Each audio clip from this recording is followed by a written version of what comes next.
Hi, so I'm Tariq Woods, and this is my reflection video for English 150. And during this video, I'm going to try to cover everything that we've done in the class. Some projects I'll cover a little bit more in depth than others, but just because of their impact on me and some personal bias. But first, I want to say something about this course as a whole. This course was not easy for me. I've taken 3 Englishes, 2 philosophy classes, and a communication class here at UNC, and none of them have challenged me as much as English 150. Now, some might say, Tariq, how could an intro class be so challenging for you? And the short answer is that I've never been forced to really push myself to think critically first and then display my thoughts through a medium such as Camtasia or a playlist or a Spark page. So the first thing that I want to talk about is the playlist. After reading Cormac McCarthy's The Road, we developed 2 projects, and the first was a playlist of songs that we thought contributed to the themes, symbols, imagery, and meaning of the novel as a whole. My playlist includes 6 songs, but I'm only going to review the best 3. The first one being Radioactive by Imagine Dragons.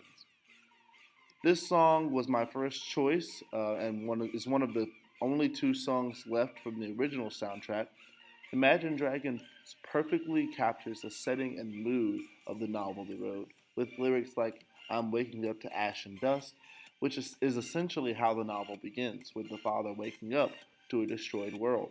The novel, to me, also goes to great lengths to discuss what humanity actually is and highlights a path to a new type of civilization. This song embodies the feeling of a new age, as another lyric in the song says, that rises out of the ashes of the old world. The second song that I want to discuss is Luther Vandross's Dance with My Father. So, Dan, you might know what this song is, but for those of you that don't, it describes a man's childhood and his father's impact on the skills that he learned in his life, particularly dancing. Of course, this song is relevant because of the lessons about humanity that the father taught the boy that he could not have learned on his own, such as reading when he reads the labels on the cans or eating with utensils. The third and final song that I want to talk about is a remix of Mary Did You Know by the Pentatonics. I chose this remix because I felt like the boy's Christ like image was definitely a remix of the Bible. Also, the song addresses the boy's mother. The boy is compared to the golden chalice and the moral compass. He even has his own prophet Elijah. The essay, written from an angle, was a semester long project that was probably the most difficult and my most successful project. After 3 drafts, we finally got a great copy that tackled the issue of humanity, morality, and food in the novel The Road. With every new piece of information we learned about the road, with every conversation our class would have, we would gain new perspectives and new things to add to our papers. My first draft is almost a completely different paper than my final draft. And even though that has never happened to me before during the paper, I'm proud of the end result and proud of all the new skills that I have when it comes to critically thinking about not just novels from an outside angle and being able to put it on paper. So the next project we did was the e-poem, and in a common English class, poetry is a common tool used to make students think past the words on the page.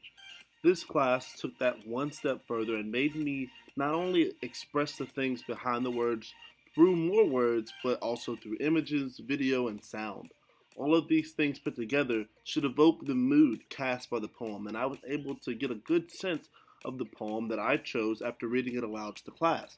Initially, I thought that the project would be simple and went straight to work, but after my first draft, I was able to revise it thanks to some help from Dan, and I ended up with a much better project. The poem I chose, Walking Through the Dark by William Stratford, embraced the story of a man who finds a pregnant dead doe on the side of the road, and he hesitates as he must throw the doe into the river so that more people don't hit it and possibly kill themselves.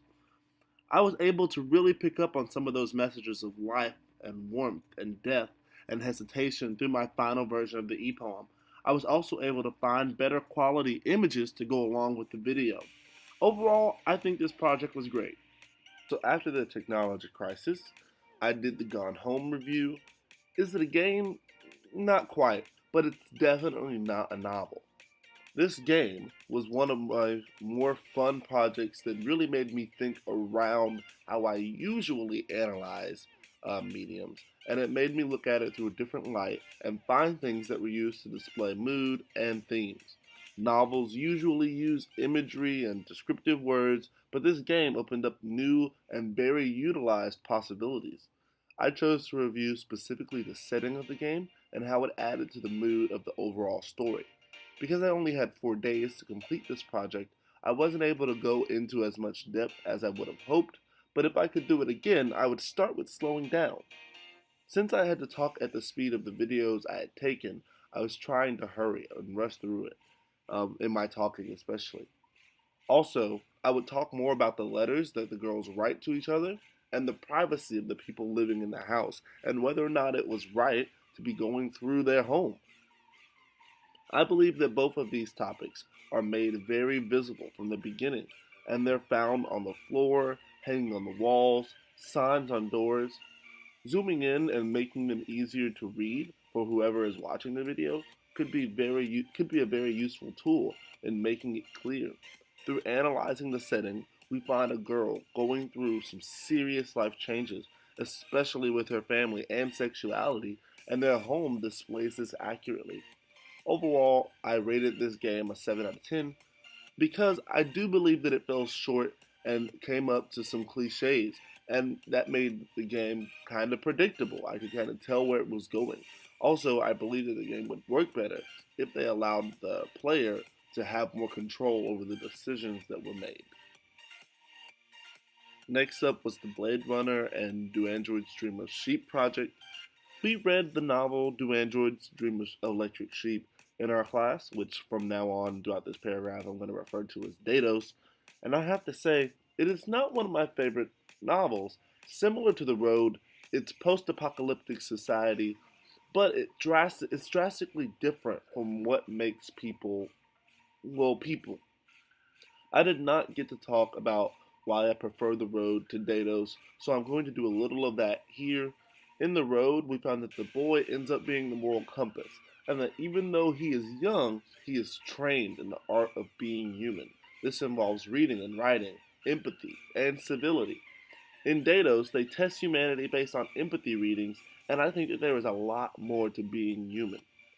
I did, however, like the movie Blade Runner more because they made the replicants look like humans instead of robots with ticks.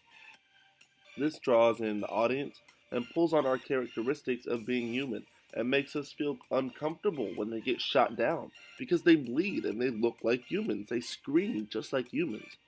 Through this project, I discussed differences between the movie Blade Runner and the novel Dados using Camtasia, which by this point, a full week before the class was over, I was more comfortable with using. Surprisingly, to myself, I've gained a great new skill. So now this is the reflection piece.